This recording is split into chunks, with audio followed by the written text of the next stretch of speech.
التعديل ده على الكاب كات من اسهل التعديلات، ويعتبر من اسهل التطبيقات في التعديل والمونتاج بالذات هو الكاب كات، لان فيه ترانسليشن كتير وفيه قوالب وفيه كل حاجه متاحه قدامك، فلوس ومن غير فلوس. وعلى نفس الصفحه هتلاقي ان انا عامل لك ازاي تخطط دفع الفلوس وتشتغل على كل الحاجات اللي هي مدفوعه. النهارده انا جاي اكلمك على التقسيم في الكاب كات، والمره اللي فاتت مكلمك على ال كات والجي كات. التقسيم ده اللي هو انك انت بتقسم الفيديو على كذا جزء، والجزء اللي انت محتاجه هتخليه، والجزء اللي انت مش محتاجه ومش لازم في الفيديو بتاعك هتشيله من الكاب كات. يلا بينا على الشرح. التقسيم ده زي ما انا قلت لك اول الفيديو هو جزء انت عايز تشيله من الفيديو بتاعك وبس.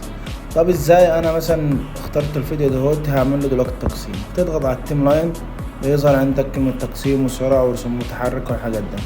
هختار كلمة تقسيم واروح ضغط عليها، نفس الحوار بضغط عليها. انا عندي 3 الاجزاء دول، انا مثلا مش عايز الجزء ده، بروح دايس على كلمة حذف.